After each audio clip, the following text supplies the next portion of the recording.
E se eu te dissesse que um homem poderoso perdeu tudo, e foi justamente essa perda que o salvou? O que você está prestes a ouvir vai te fazer questionar tudo sobre poder, transformação e redenção. Mas antes de começarmos essa história impactante, me conta aqui nos comentários, de que cidade você está me assistindo agora? Eu adoro saber de onde vêm as pessoas que acompanham essas histórias. E se você ainda não é inscrito no canal, clica naquele botão vermelho aí embaixo e ativa o sininho para não perder nenhuma história emocionante como essa. Beleza? Agora sim, vamos à história. Na primavera de 1864, a vida do Duque Dom Alexandre Carvalho de Brito mudou irreversivelmente em questão de segundos. Era tarde tranquila de março, e o Duque, aos 32 anos, estava retornando de visita à cidade vizinha em sua carruagem luxuosa puxada por 4 cavalos, quando algo, um animal atravessando a estrada, ou talvez roda atingindo buraco profundo, fez os cavalos empinarem violentamente. A carruagem tombou, rolando várias vezes pela encosta íngreme ao lado da estrada. O cocheiro foi arremessado e morreu instantaneamente com o pescoço quebrado. O Duque sobreviveu, mas com um custo terrível que se tornaria aparente apenas quando finalmente recuperou consciência 3 dias depois. Dom Alexandre havia sido, antes do acidente, exemplo perfeito de aristocrata do império, alto, de porte atlético, com feições classicamente bonitas que haviam conquistado corações de inúmeras jovens da alta sociedade, cabelos negros sempre perfeitamente penteados, bigode encerado nos pontos à moda francesa, e sorriso deslumbrante que usava como arma social. Ele era conhecido por sua aparência impecável, por ser sempre o mais elegantemente vestido em qualquer salão, por sua voz melodiosa que recitava poesia com perfeição estudada. Herdeiro de fazenda imperial do Vale Verde, uma das propriedades de café mais produtivas do Vale do Paraíba com 600 escravos, ele era considerado um dos solteiros mais desejáveis do império. Mas quando acordou 3 dias após o acidente, em quarto da Casagrande transformado em enfermaria improvisada, o mundo que conhecia havia acabado. A primeira coisa que percebeu foi dor lancinante que irradiava de seu rosto inteiro, como se tivesse sido queimado e esmagado simultaneamente. A segunda coisa foi vendas grossas cobrindo quase toda sua cabeça, deixando apenas pequenas aberturas para a boca e olho direito. E a terceira coisa, quando finalmente conseguiu articular pergunta através de lábios inchados, foi expressão no rosto do Dr. Henrique Tavares, médico de família que havia viajado de Rio de Janeiro para tratá-lo. Dom Alexandre, o médico havia dito com voz que tentava ser profissional mas não conseguia esconder completamente pena: você sobreviveu, graças a Deus. Mas há complicações. Ferimentos extensos no lado esquerdo de seu rosto. Ossos faciais quebrados em múltiplos lugares, tecidos lacerados profundamente. Fiz o que pude para reconstruir estruturas, mas quando vendas forem removidas, a aparência será significativamente alterada. Permanentemente. O médico havia pausado, procurando palavras gentis para horror inevitável. Será desafiador, meu senhor. Muito desafiador. Quando vendas foram finalmente removidas 2 semanas depois, e espelho foi relutantemente trazido após insistência desesperada do Duque, o grito que escapou de sua garganta ecoou através de toda a Casagrande e alcançou senzalas distantes. O lado esquerdo de seu rosto estava destruído, era palavra muito gentil. Havia cicatrizes massivas que puxavam pele em ângulos não naturais, olho esquerdo estava opaco e não funcional, bochecha havia colapsado onde ossos haviam sido esmagados irreparavelmente, e boca estava distorcida em carranca permanente que fazia falar claramente quase impossível. Ele era, em terminologia brutal mas precisa da época, monstruoso em aparência. A transformação física foi acompanhada por transformação social igualmente devastadora. Sua noiva, Condessa Isabel de Almeida, que havia estado esperando ansiosamente por casamento marcado para junho daquele ano, visitou uma vez após vendas serem removidas. A visita durou menos de 5 minutos. Ela emergiu do quarto pálida e tremendo, murmurou desculpas incoerentes sobre impossibilidade de continuar noivado, e partiu naquele mesmo dia. Dentro de semana, anúncio formal de cancelamento de casamento foi publicado em Jornal do Rio de Janeiro, com linguagem cuidadosamente vaga sobre circunstâncias imprevistas que tornavam união impossível. Outros seguiram padrão similar. Amigos que haviam frequentado salões de Duque, que haviam caçado em suas terras, que haviam compartilhado garrafas de vinho importado e conversas sobre política e arte, todos gradualmente pararam de visitar. Alguns enviavam cartas educadas com desculpas variadas sobre ocupações urgentes em outros lugares. Outros simplesmente desapareciam sem explicação, como se Duke tivesse morrido no acidente em vez de sobrevivido desfigurado. Mesmo família estendida mantinha distância respeitosa, visitando apenas quando obrigação social absolutamente exigia e então apenas brevemente. A rejeição mais dolorosa veio de sua própria mãe, Dona Francisca, mulher de 60 anos que havia sempre sido vaidosa sobre a aparência de filho e frequentemente usava a beleza dele como moeda social, apresentando-o em festas como troféu. Quando viu o rosto destruído dele pela primeira vez, ela não conseguiu esconder choque e repulsa. Ela tentou manter aparências, mas visitas tornaram-se progressivamente mais raras, desculpas mais elaboradas, até que finalmente ela mudou permanentemente para a propriedade de família no Rio de Janeiro, alegando que ar da capital era melhor para a saúde dela, mas obviamente fugindo de confrontação com transformação de filho. Em questão de 2 meses após o acidente, Dom Alexandre encontrou-se vivendo em isolamento quase completo na casa grande que havia sido centro de vida social vibrante. Ele parou de sair de seus aposentos privados, comendo refeições sozinho, recusando ver até mesmo servos domésticos exceto quando absolutamente necessário. Ele cobria rosto com lenços ou mantinha-se em sombras quando interação era inevitável. A pessoa que havia definido a si mesma pela aparência, pela aceitação social, pela capacidade de encantar e impressionar, agora estava isolada não apenas fisicamente mas existencialmente, forçada a confrontar a questão de quem era quando tudo que havia valorizado sobre si mesmo foi arrancado. Foi nesse estado de desespero e isolamento que ele teve primeiro encontro significativo com Helena, escrava de 26 anos que trabalhava nas cozinhas da Casa Grande. Helena havia sido designada por capataz para levar refeições ao duque após outros servos expressarem desconforto com a aparência dele. Era tarefa que ninguém mais queria, e Helena, como tantas vezes acontecia, foi dada a responsabilidade que outros evitavam. Mas ao contrário de todos os outros que haviam visto o duque após acidente e haviam recuado com horror ou pena, Helena viu algo diferente. Ela viu não monstro ou ruína de homem bonito, mas simplesmente homem sofrendo. E aquela percepção mudaria ambas suas vidas de maneiras que nenhum poderia prever. Helena bateu na porta dos aposentos do duque pela primeira vez em tarde cinzenta de maio, carregando bandeja com almoço que ele provavelmente não comeria, padrão que havia se estabelecido onde alimentos eram entregues e depois retornavam praticamente intocados. Entre, veio voz abafada de dentro, e Helena empurrou porta com o ombro, entrando incômodo que cheirava doença e desespero, cortinas fechadas bloqueando luz do sol, ar parado e pesado. O duque estava sentado em poltrona perto da janela coberta, rosto virado para a parede, lenço escuro cobrindo o lado esquerdo do rosto.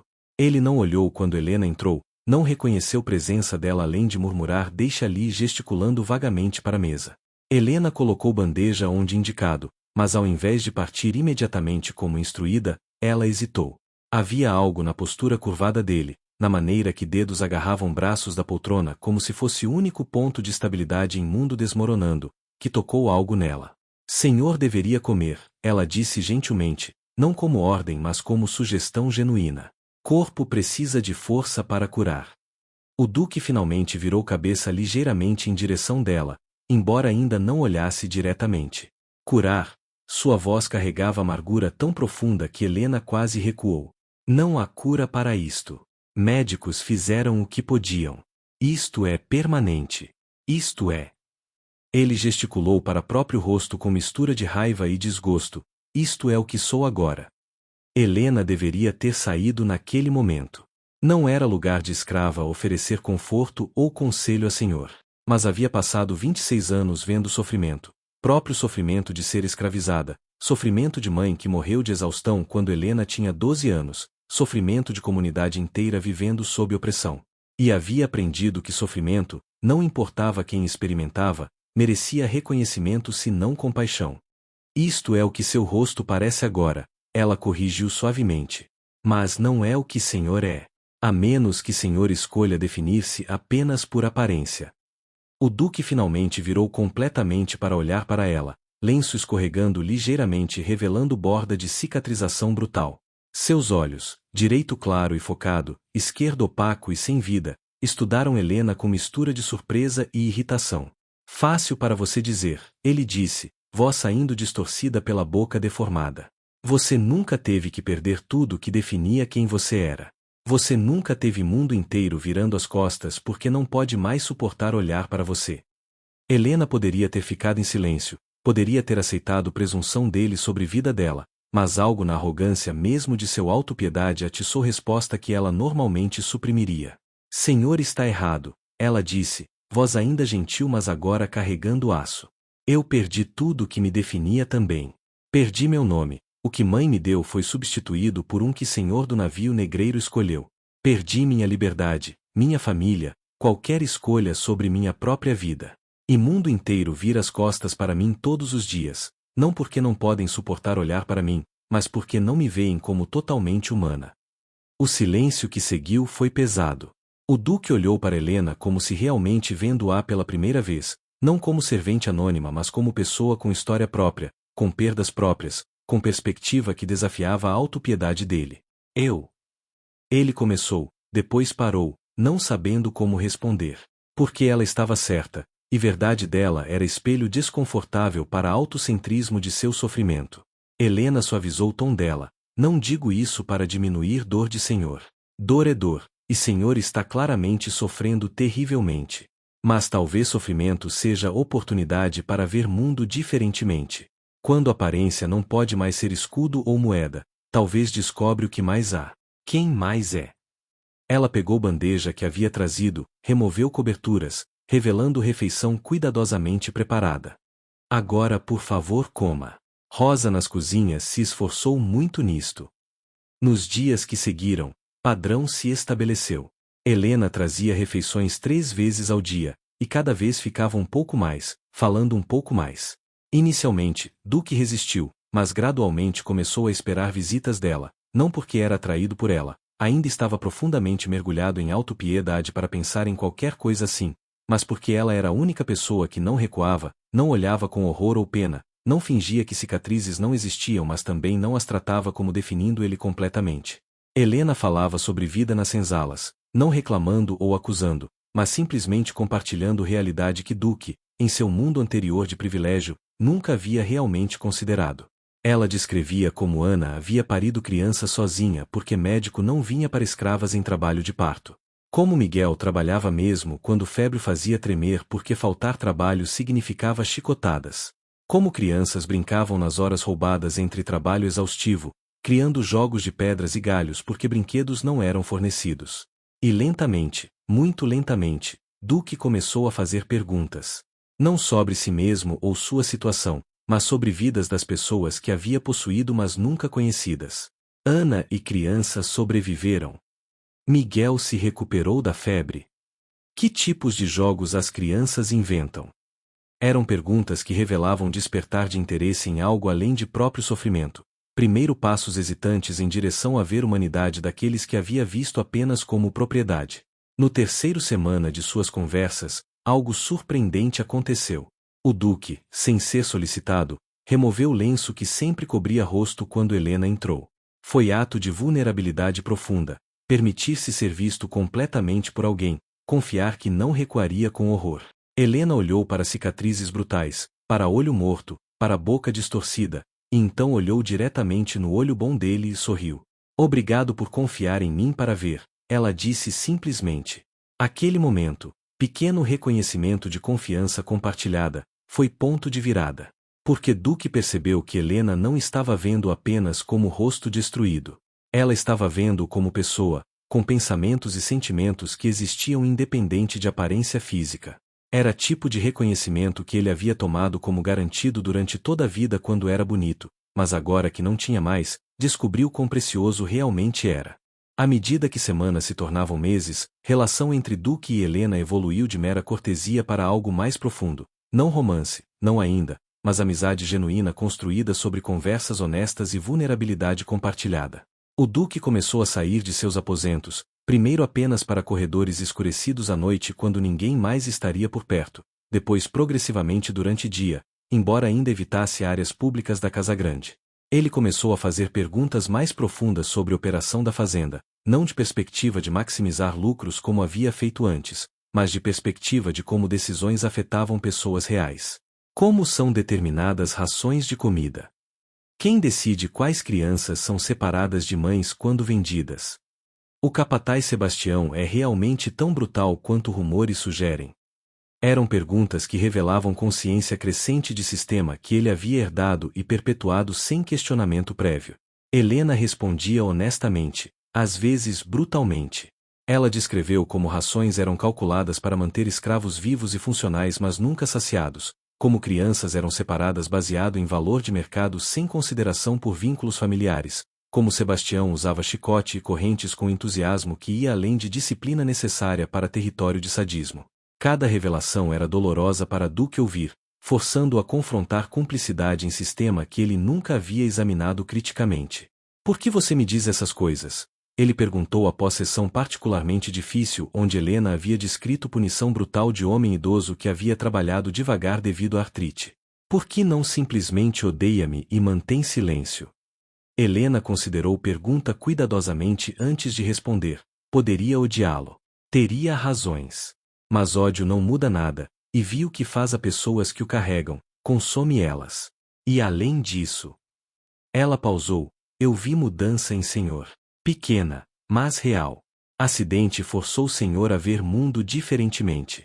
Seria desperdício não usar essa visão nova para realmente mudar coisas. A observação dela plantou semente. O Duque começou a pensar sobre legado, não legado de aparência ou encanto social que havia valorizado antes, mas legado de ações e impacto. Se ia viver vida isolada de sociedade que o rejeitara, o que faria com esse isolamento? Poderia usar para perpetuar sistema cruel, ou poderia usar para mudá-lo, mesmo que apenas em pequena propriedade. Ele começou a fazer mudanças, pequenas inicialmente mas significativas. Ordenou que rações de comida fossem aumentadas por 20%. Instruiu que crianças menores de 12 anos não fossem mais separadas de mães exceto em circunstâncias extraordinárias que requeriam aprovação pessoal dele. E quando Sebastião chicoteou o escrava gravemente por derramar água, punição desproporcional para erro menor, Duque o convocou e o demitiu no local, mesmo sabendo que encontrar capataz substituto seria difícil. As mudanças não passaram despercebidas. Servos domésticos sussurravam sobre transformação do Duque. Escravos nos campos trocavam olhares de confusão e esperança cautelosa. Havia ceticismo compreensível, senhores frequentemente faziam promessas que não mantinham, e uma pessoa não mudava fundamentalmente durante a noite. Mas ações falavam mais alto que palavras, e ações continuavam. Helena tornou-se não apenas amiga mas conselheira, embora papel fosse delicado e potencialmente perigoso para ela. Outros escravos começaram a vê-la como intermediária, alguém que tinha ouvido do Duque de maneiras que eles não tinham. Isso lhe dava poder incomum para a pessoa escravizada, mas também a colocava em posição vulnerável. Se Duque revertesse transformação dele, ou se outros senhores descobrissem sua influência, consequências poderiam ser severas. Miguel, homem de 30 anos que Helena havia mencionado em conversa anterior, procurou-a certa noite. É verdade? Ele perguntou. Duque realmente mudou, ou isto é truque temporário que desaparecerá quando ele se cansar de brincar de benevolente? Helena não ofereceu garantias. Não sei. Mudança é processo, não evento. Mas posso dizer que sofrimento dele parece ter aberto olhos para sofrimento de outros. Se isso durar, tempo dirá. As mudanças físicas começaram a afetar a saúde do Duque também. Meses de isolamento e autopiedade haviam tomado pedágio. Ele estava magro, pálido, havia desenvolvido tosse persistente. Doutor Tavares, em visita rara, expressou preocupação. Dom Alexandre, senhor precisa sair, tomar ar fresco, exercitar-se. O feitor recuou, olhos arregalados de choque. Dom Alexandre. A voz saiu trêmula, incrédula. O que aconteceu com o senhor?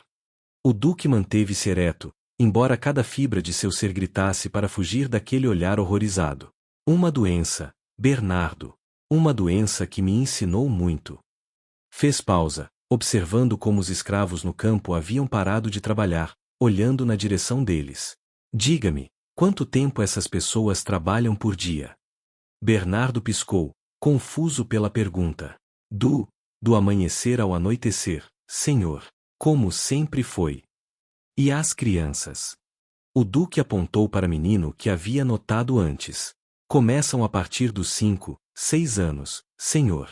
Tarefas leves primeiro, claro. Bernardo falava como se explicasse algo óbvio, inquestionável. Não mais, declarou o Duque. Sentiu Helena tensionar-se ao seu lado. A partir de hoje, nenhuma criança abaixo de 12 anos trabalhará nos campos. As jornadas serão reduzidas, ninguém trabalhará além do pôr do sol, e haverá pausas adequadas para descanso e alimentação. O rosto de Bernardo passou do choque à indignação. Senhor, com todo respeito, isso é absurdo. A produtividade cairá drasticamente. Os outros senhores. Os outros senhores não são minha preocupação, interrompeu o Duque, voz firme apesar do tremor interior. Esta é minha terra, e estas são minhas decisões. Senhor está doente, disse Bernardo, voz baixa mas dura. Essa aparência, essa doença afetou seu juízo. Quando o senhor se recuperar, arrepender-se-á dessas palavras. Foi Helena quem respondeu, voz calma mas carregada de significado que apenas o Duque compreendeu completamente. Talvez seja justamente a doença que restaurou o juízo dele, não que o tirou. Bernardo olhou para ela com desprezo. Escrava não fala assim com feitor, muito menos em presença do senhor. Levou mão ao chicote. Toque nela e será você quem procurará novo emprego, disse o Duque, voz cortante como lâmina. Helena fala sob minha autorização. Na verdade, a partir de hoje, ela terá papel de supervisora, assegurando que minhas novas ordens sejam cumpridas. O silêncio que se seguiu foi ensurdecedor. Escravos nos campos haviam abandonado completamente o trabalho, observando a cena com mistura de medo, esperança e incredulidade. Bernardo estava pálido, punhos cerrados. Isto é erro grave, Dom Alexandre, disse finalmente. Senhor verá. Virou-se e afastou-se rapidamente, deixando o chicote cair no chão, gesto deliberado de desafio ou derrota, o Duque não soube dizer. Helena expirou lentamente. Senhor compreende o que acabou de fazer? Bernardo não manterá isto em segredo. Até o anoitecer, todos os senhores da região saberão. E Helena, mulher escravizada, agora tem inimigo poderoso. Eu protegerei você, prometeu o Duque. Como? A pergunta não era acusatória, mas genuinamente curiosa. Senhor mal consegue proteger a si mesmo. Ela tinha razão, e ambos sabiam. Mas o Duque também sabia que havia cruzado linha da qual não havia retorno. Então aprenderemos juntos, disse simplesmente. Nos dias seguintes, propriedade do Duque tornou-se centro de escândalo e especulação. Vizinhos vieram visitá-lo, alguns por curiosidade sobre sua transformação física, outros por indignação com suas novas políticas. Padre Augusto, que não via o Duque há meses, apresentou-se sem convite. Dom Alexandre, começou o padre, sentando-se sem esperar permissão. Ouvi rumores preocupantes. Dizem que o senhor está diferente, fisicamente e em suas decisões. O Duque recebeu-o na biblioteca, Helena presente conforme havia se tornado costume. Os rumores estão corretos, padre. O padre observou-o longamente, fazendo o sinal da cruz. Isto é provação divina, meu filho. Teste de sua fé e fortaleza. Mas estas mudanças que implementou, liberar crianças do trabalho, encurtar jornadas, elevar escrava à posição de autoridade, isto não é resposta apropriada à sua aflição. Não. O Duque inclinou-se para a frente. Então qual seria, padre? Continuar perpetuando o sofrimento porque sempre foi assim? Usar minha posição para esmagar aqueles que não podem se defender? O senhor usa linguagem perigosa, advertiu o padre. A ordem social existe por vontade divina.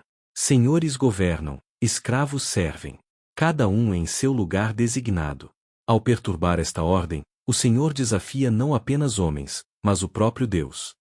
Helena, que permanecerá silenciosa, falou suavemente. E se ordem atual for criação de homens, não de Deus? Se for conveniente para algum chamá-la divina para manter seus privilégios. O padre voltou-se para ela, rosto vermelho. Como ousa questionar? Ela ousa porque eu permito, interrompeu o Duque. E porque suas perguntas são válidas. Padre Augusto, passei meses em isolamento, sofrendo de maneiras que nunca imaginei possíveis. E nesse sofrimento, aprendi algo. Dor não conhece posição social. Fome não respeita títulos. Desespero não distingue entre senhor e escravo. Se a Deus, duvido que ele veja diferença onde nós insistimos em criar. O padre levantou-se, indignado. O Senhor blasfema. Está claro que esta doença corrompeu não apenas seu corpo, mas sua alma.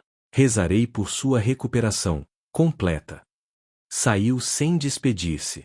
Fez mais um inimigo, observou Helena após sua partida. Sim, concordou o duque. Mas talvez alguns inimigos sejam necessários. As semanas seguintes testaram a determinação do duque de maneiras que ele não antecipara. A produtividade realmente caiu, como Bernardo previra, embora não tão drasticamente quanto o feitor sugerira. O que Duque não esperava era o boicote silencioso de outros proprietários. Comerciantes que sempre aceitaram seus produtos começaram a recusar. Desculpe, Dom Alexandre, mas já tenho fornecedores suficientes, diziam, evitando seu olhar. Convites para jantares e eventos sociais cessaram completamente. Até o médico, Dr. Tavares, tornou-se distante, suas visitas mais breves e formais. Mas a maior surpresa veio de dentro da própria propriedade. Nem todos os escravos receberam as mudanças com gratidão. Uma noite, Miguel procurou Helena, rosto sombrio. Precisamos conversar, disse ele. Alguns estão desconfortáveis. Helena franziu a testa. Desconfortáveis com menos trabalho? Com tratamento mais humano? Desconfortáveis com incerteza, corrigiu Miguel. Conhecemos brutalidade, Helena. Sabemos como sobreviver nela. Mas isto... Gesticulou vagamente. Isto parece armadilha. Muitos acreditam que Duque está nos testando, que punição virá quando ele se cansar desta farsa. Não é farsa, insistiu Helena. Você diz isso porque está próxima dele. Nós apenas vemos Senhor que de repente age diferente. História nos ensinou a desconfiar de generosidade de senhores. Miguel hesitou. E há mais. Sua posição, Helena. Alguns acham que você se esqueceu de quem é, que está se tornando como eles. A acusação doeu mais do que Helena esperava. Estou tentando melhorar nossas vidas. Ou apenas a sua? A pergunta de Miguel não era cruel, mas honesta. Você dorme em quarto dentro da casa grande agora. Come à mesa com Duque. Enquanto isso, nós ainda dormimos nas senzalas, ainda comemos restos. Mudanças dele são superficiais, Helena. Ele ainda é senhor. Nós ainda somos propriedade. Helena não tinha resposta. Miguel estava certo em partes fundamentais. As reformas do Duque, por mais bem intencionadas, não mudavam a estrutura essencial da escravidão. Eram melhorias dentro de sistema que permanecia fundamentalmente injusto. Ela levou essas preocupações ao Duque naquela noite. Encontrou-o na biblioteca, cercado por livros de lei e economia que vinha estudando obsessivamente. Preciso lhe contar algo, começou, e relatou a conversa com Miguel. O Duque ouviu em silêncio, rosto cada vez mais perturbado. Quando ela terminou, ele permaneceu calado por longo tempo. Finalmente, disse, eles estão certos. Helena piscou, surpresa. Estou certo, continuou ele, levantando-se e caminhando até a janela. Fiz mudanças superficiais porque são mudanças que posso controlar sem desafiar completamente a ordem estabelecida. Mas a verdade é que mudança real exigiria algo que aterroriza até mesmo mim. Libertação, disse Helena, pronunciando a palavra que pairava entre eles há semanas. Sim. A voz do Duque era quase sussurro. Mas não posso simplesmente libertar todos de uma vez. Não tenho meios financeiros. Minha riqueza está ligada a esta terra e ao trabalho que nela se realiza. Se libertar todos, perderei propriedade, perderei posição, perderei tudo. E então, quem eu ajudaria? Então a questão não é se Senhor pode fazer, mas se quer, disse Helena, voz dura. Se está disposto a sacrificar privilégio por princípio. Você acha que é simples assim? O Duque virou-se para ela, frustração evidente. Eu quero fazer o certo, Helena. Mas certo aqui significa minha ruína completa. Significa que pessoas sob meus cuidados, incluindo você, ficariam vulneráveis. Outros senhores poderiam comprar esta propriedade, e tratamento deles seria infinitamente pior que o meu. Então continuamos nesta limbo? Perguntou Helena. Suficientemente mudados para fazer inimigos, mas não suficientemente para fazer diferença real. O duque não respondeu. Não tinha resposta. A tensão foi quebrada por batida urgente na porta. Um dos escravos domésticos entrou, rosto pálido. Dom Alexandre, há homens no portão. Muitos homens. Dizem que precisam falar com o senhor imediatamente. Helena e o duque trocaram olhar apreensivo. Quantos? Perguntou o duque. 10, talvez 12. Senhores da região, acompanhados de capangas. Era o momento que ambos temiam e sabiam inevitável. A elite local vinha cobrar conformidade. O duque endireitou os ombros, ajustou o casaco. Diga que desço em momento. Quando o criado saiu, virou-se para Helena. Fique aqui. Se algo der errado. Vou com o senhor, interrompeu ela. Helena, não. Estes homens são exatamente a razão pela qual devo ir. Se enfrentará isto, não enfrentará sozinho. Olharam-se por momento longo. Finalmente, o duque assentiu. Muito bem. Juntos, então. Desceram as escadas lado a lado. Na entrada principal, grupo de homens aguardava, liderado por Dom Rodrigo, senhor da propriedade vizinha e um dos homens mais influentes da região. Era homem de 50 anos, bigode vasto, postura militar. Alexandre cumprimentou friamente, olhos correndo sobre a aparência transformada do duque sem disfarçar repulsa. Finalmente nos concede audiência. E vejo que rumores sobre sua condição não foram exagerados. Dom Rodrigo, respondeu o duque com dignidade forçada. A que devo a honra desta visita noturna? Honra? Dom Rodrigo riu sem humor. Não a honra aqui, Alexandre. A preocupação. Suas ações recentes perturbam a ordem que mantemos há gerações. Libertar crianças do trabalho, reduzir jornadas, elevar escrava à posição de supervisora, cuspiu a última palavra como se fosse veneno. Isto não pode continuar. Esta é minha propriedade, disse o duque. Minhas decisões. Sua propriedade não existe isolada, retrucou Dom Rodrigo. Seus escravos conversam com nossos escravos. Suas ideias se espalham como doença. Já temos escravos questionando, recusando ordens, citando suas políticas como exemplo. O senhor está causando instabilidade que ameaça todos nós. Um dos homens atrás de Dom Rodrigo, Dom Fernando, senhor conhecido por crueldade excepcional, avançou. Ouvi dizer que até permite que escrava jante à sua mesa. Que ela participa de decisões sobre a propriedade.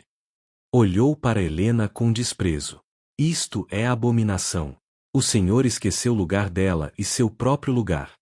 Talvez seja vocês que esqueceram o que significa humanidade, respondeu o duque, voz firme apesar do medo crescente em seu peito. O silêncio que se seguiu foi pesado, perigoso. Dom Rodrigo aproximou-se, voz baixa mas carregada de ameaça. Vim aqui esta noite como cortesia, Alexandre. Como aviso. Reverta suas mudanças. Restabeleça ordem apropriada. Ou nós o faremos por você. Isto é ameaça, Dom Rodrigo.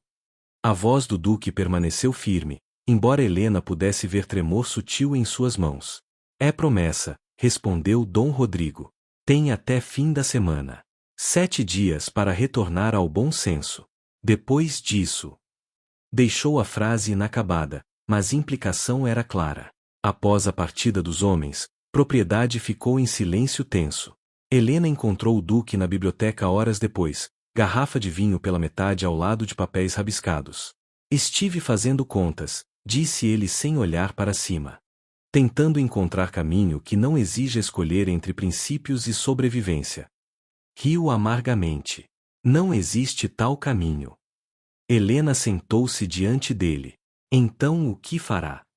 O duque finalmente ergueu os olhos, e ela viu neles determinação nova, nascida talvez do desespero ou da clareza que o desespero às vezes traz. Vou fazer algo que me aterrorizava até esta noite. Vou até a capital. Vou aos tribunais, aos políticos, aos jornais. Vou tornar esta questão pública de maneira que não possam simplesmente me silenciar ou destruir na calada da noite. Isso é perigoso, disse Helena. Muito perigoso. Sim. Mas percebo agora que perigo era inevitável no momento em que decidi mudar. Tentar negociar meio termo apenas prolongou a agonia. Miguel estava certo, mudanças superficiais não são suficientes. E Dom Rodrigo estava certo também, não posso fazer isto isoladamente. Preciso de algo maior que eu, maior que esta propriedade. O que senhor está dizendo? O duque respirou fundo. Vou fazer campanha pela abolição. Não apenas em minha propriedade, mas na província inteira. Usarei meu nome, minha posição, o que resta dela, para argumentar que sistema inteiro é moralmente insustentável. Helena ficou sem palavras.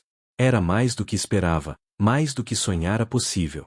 Não será fácil, continuou ele. Podem me prender, difamar, destruir financeiramente. Provavelmente farão tudo isso.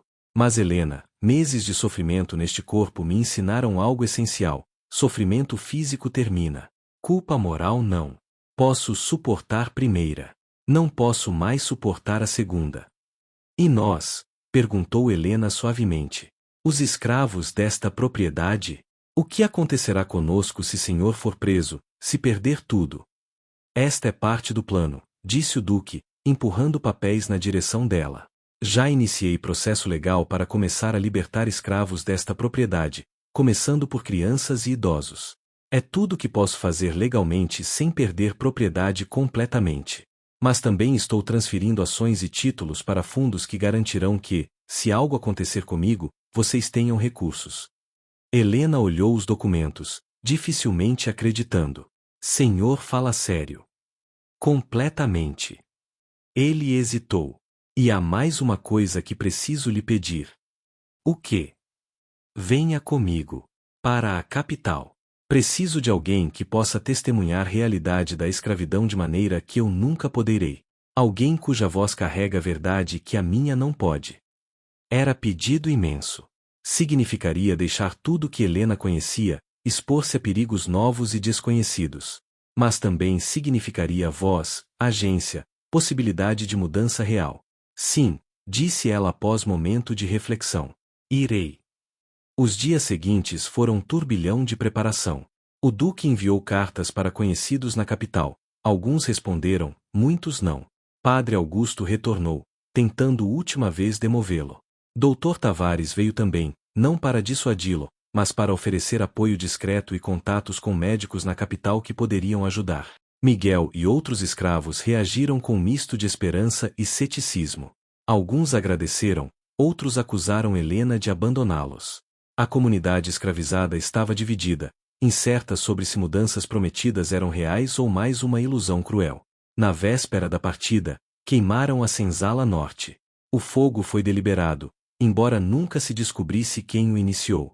Ninguém morreu, mas mensagem era clara. Havia forças que não tolerariam mudança pacificamente. Helena encontrou o duque observando as ruínas ao amanhecer. Ainda quer ir? Perguntou ela. Agora mais do que nunca, respondeu ele. Isto é exatamente porque precisamos ir. Porque violência é resposta inevitável daqueles que lucram com injustiça.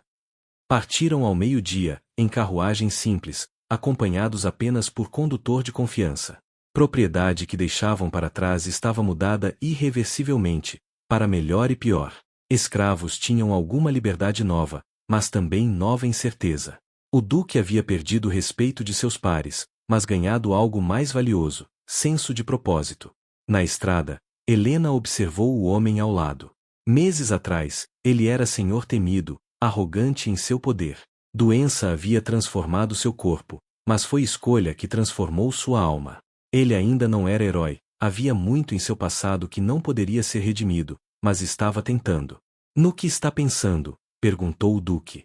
Que mudança é dolorosa, respondeu Helena. Para todos os envolvidos. Mas talvez necessariamente dolorosa, porque verdadeira transformação exige quebrar aquilo que estava solidificado. O duque assentiu. Meu corpo quebrou primeiro. Forçou-me a quebrar crenças, depois posição social, agora estou quebrando a última coisa que restava, segurança. Olhou pela janela. Não sei o que encontraremos na capital. Não sei se teremos sucesso. Mas sei que não podemos voltar atrás. Não, concordou Helena. Não podemos. Enquanto a carruagem avançava, o sol começou a se pôr, tingindo o céu de laranja e vermelho. Atrás deles, uma vida. À frente, incerteza. Mas pela primeira vez em meses, tanto Duque quanto Helena sentiram algo parecido com esperança. Não esperança ingênua de final feliz garantido, mas esperança mais madura de que lutar por justiça, mesmo incerta, era melhor que aceitar injustiça certa. A estrada se estendia à frente, longa e desconhecida. E eles seguiram em frente.